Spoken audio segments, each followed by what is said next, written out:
Hi friends, నా పేరు హరి నాగనాథ్. మీరు చూస్తున్నారు short and hop channel.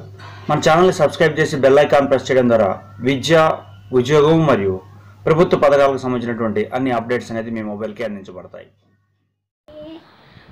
Constable exam కోసం ఎవరైతే అప్లై చేసుకున్నారో వారు 22వ తేదీ నుంచి హాల్ టికెట్లను డౌన్లోడ్ చేసుకోవచ్చు.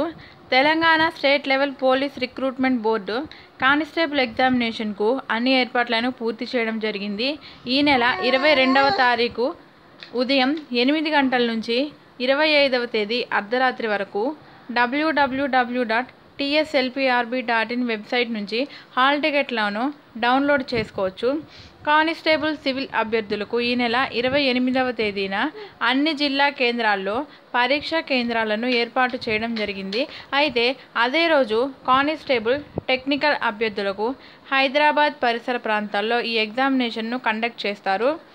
ఈ ఎగ్జామినేషన్కు 1 నిమిషం ఆలస్యమైనా కానీ అభ్యర్థులకు ప్రవేశం ఉండదని తెలిపారు. విధుల్లోకి కొత్త పంచాయతీ కార్యదర్శులు రావడంతో గ్రామ పంచాయతీల్లో పాలన త్వరగా ముందుకు సాగనుంది. గత 9 నెలలుగా పాలక వర్గాలు లేక ప్రత్యేక అధికారుల ఆధ్వర్యంలో పాలన అనేది కొనసాగడం జరిగింది. ఇప్పుడు కొత్తగా పంచాయతీ కార్యదర్శులు రావడంతో సమస్యలు పరిష్కారమవుతాయని భావిస్తున్నారు. ఈ ఏడాది జనవరిలో సర్పంచ్ ఎన్నికలు పూర్తి కావడంతో ఫిబ్రవరి 2వ తేదీన నూతన సర్పంచ్లు బాధ్యతలు తీసుకోవడం జరిగింది. కోర్టు కేసులు, స్టే, ఎన్నికల కోడ్ వంటి కారణాల వలన ఇన్నాళ్ళు పంచాయతీ కార్యదర్శుల నియామకాలు ఆగుతూ వచ్చింది. లాస్ట్కి గత వారం అన్ని అడ్డంకులు తొలగిపోవడం జరిగింది. నూతన కార్యదర్శులు విధుల్లోకి చేరుతున్నారు. ముందుగా గ్రామ ప్రజలకు తమను తాము పరిచయం చేసుకోవటం, సమస్యలు తెలుసుకోవడంపై వారు దృష్టి సారించనున్నారు.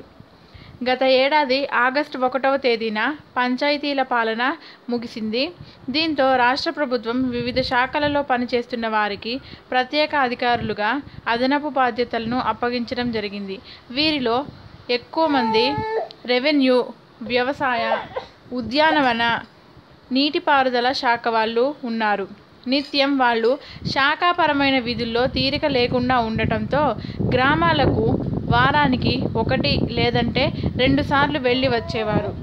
అప్పటికే సర్పంచులు లేకపోవటం, సరిపడా నిధులనేవి లేకపోవడంతో గ్రామాల్లో ఎన్నో సమస్యలు పేరుకుపోవడం జరిగింది. పారిశుద్ధ్యం, నీటి సరఫరా, వీధి లైట్ల నిర్వహణ వంటి సమస్యలు అపరిష్కృతంగా మిగిలిపోవడం జరిగింది. వచ్చే నెల 23వ తేదీ వరకు లోక్సభ ఎన్నికల కోడ్ అమల్లో ఉండటం, స్థానిక సంస్థల ఎన్నికలు జరగనున్న నేపథ్యంలో కార్యదర్శులు, సర్పంచులు కలిసి జూన్ నుంచి అభివృద్ధి కార్యక్రమాల అమలు పర్యవేక్షించనున్నారు. మే 16వ తేదీ నుంచి ఇంటర్ అడ్వాన్స్డ్ ఎగ్జామ్స్ జరగనున్నాయి.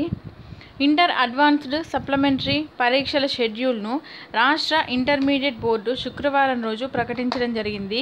మే 16 నుంచి 27వ తారీఖు వరకు ఈ ఎగ్జామినేషన్స్ కండక్ట్ చేసేలా చర్యలు చేపట్టింది. ఫస్ట్ ఇయర్ ఎగ్జామినేషన్స్ ప్రతిరోజు ఉదయం 9 గంటల నుంచి మధ్యాహ్నం 12 గంటల వరకు, అలాగే సెకండ్ ఇయర్ ఎగ్జామ్స్ మధ్యాహ్నం 2:30 నుంచి సాయంత్రం 5:30 వరకు ఉంటాయని వెల్లడించింది. ప్రాక్టికల్ ఎగ్జామ్స్ను మే 28వ తేదీ నుంచి 31వ తేదీ వరకు నిర్వహిస్తామని తెలిపింది. ఎథిక్స్ అండ్ హ్యూమన్ వాల్యూస్ ఎగ్జామినేషన్స్ను జూన్ 1వ తేదీన ఉదయం 10 గంటల నుంచి 1 గంట వరకు నిర్వహిస్తామని తెలిపింది. ఎన్విరాన్మెంటల్ ఎడ్యుకేషన్ ఎగ్జామినేషన్ను జూన్ 3వ తేదీన నిర్వహిస్తామని వివరించింది. ఎగ్జామినేషన్ షెడ్యూల్ విషయానికి వస్తే మే 16వ తేదీన ఫస్ట్ ఇయర్ వాళ్ళకి maths 1A, botany 1, civics 1, psychology 1. Next second year వాళ్ళకి maths 2A, botany 2, civics 2, psychology 2. 17న maths 1B, zoology 1, history 1. Second year వాళ్ళకి మ్యాథ్స్ 2B, జువాలజీ 2, హిస్టరీ 2. 18న physics, economics, classical language. Second year physics 2, economics 2, classical language 2. Next May 20న chemistry 1, commerce 1, sociology 1, fine arts, music 1. Next second year వాళ్ళకి chemistry 2, commerce 2, sociology 2, fine arts, music 2. ఈ విధంగా ఇక్కడ schedule ఇవ్వడం జరిగింది, చూసుకోండి.